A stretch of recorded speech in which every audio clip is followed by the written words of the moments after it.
something within our editorial and Sorry, Edward, let me just pause you there because I have some information that's coming in on breaking news, and I'll come back to you. We'll come back to that conversation. But information that is coming in right now, and I'm just going to read a press statement.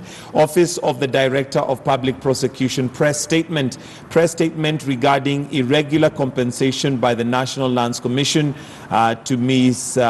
Tornado Carriers Limited in respect of land reference, and it gives the land reference number. Now, the file relates to allegations of irregular payment of compensation by the National Lands Commission to Tornado Carriers Limited for compulsory acquisition for land reference number. Now, this is by the Ethics and Anti-Corruption Commission.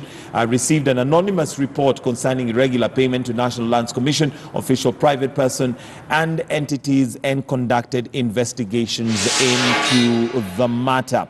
Now, this has continued, and EACC submitted the inquiry file to the office on the 9th of April 2019, and upon perusal on consideration of the evidence therein, the DPP directed that there will be sufficient evidence disclosed therein to warrant prosecution of suspects identified hereunder. And I'll read the names of those suspected, and as you can see, one of them is on your screen right now, and that is Professor Mohammed Swazuri, who's the chairperson of NLC, Eman Jogu, Commission NLC, Josh Oindo, and the names continue. We have 20 names there. The DPP has directed that the above individuals be charged with the following offenses: conspiracy to commit an economic crime, abuse of office, financial misconduct, unlawful acquisition of public property, fraudulent acquisition,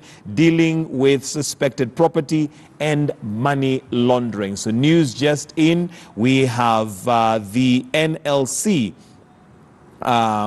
chair, then that's Mohammed Swazuri, the chairperson of NLC, arrested amongst others, and the accusations before them by the EACC is conspiracy to commit an economic crime, abuse of office, financial misconduct, unlawful acquisition of property, fraudulent acquisition, dealing with suspect property, and money laundering. So that's information and news just in, that we have Swazuri being arrested, Professor Mohammed Swazuri, who's the chairperson of NLC, with another 19, no, actually it's another 23 suspects, including the NLC chair, Swazuri, arrested. And I'll read those accusations against before them by the EACC. It's conspiracy to commit an economic crime, abuse of office, financial misconduct, unlawful acquisition of public property, fraudulent acquisition, dealing with suspect property, and money laundering. The former NLC chair, Mohammed Swazuri,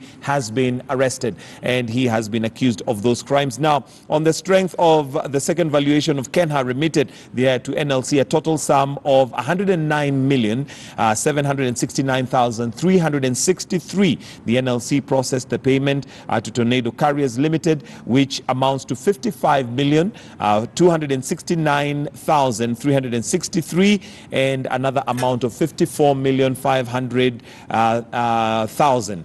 And NLC, the former NLC chair, they're being arrested amongst another 23 suspects by the EACC. So the office of the ODPP has already had that actioned: conspiracy to commit an economic crime, abuse of office, financial misconduct, unlawful acquisition of public property, fraudulent acquisition, dealing with suspect property, and money laundering. As we get more information on this developing story, we certainly will keep you informed right here on Morning Express. So that's a press statement from the Office of the Director of Public Prosecution reaching the newsrooms. And as we get more information, we shall bring it to you live. For those of you joining us, it is the newsroom, and we're talking about crimes of passion and their coverage. My apologies, Edward, I had to cut you short there as you were giving us your submissions on how the coverage has been. And you were saying that we need to remember that there is that correlation between social media and mainstream media, especially in regards to these crimes. And there's also the question of how sensitive we have been, because in this trying to chase a good story, like you called it, Dominic, sometimes we're insensitive to the fact that there are families involved, there are loved ones involved, and maybe how we've covered that so far. Yes, I mean, the code of conduct for journalists and also what we deal with, especially when it looks at media law and ethics, requires us to be sensitive. And actually, when you're looking at issues, for example, in terms of privacy, intrusion to privacy also talks about intrusion to grief, and how we look at how families are coping, when you're looking at, for example, a case whereby they have lost their loved one.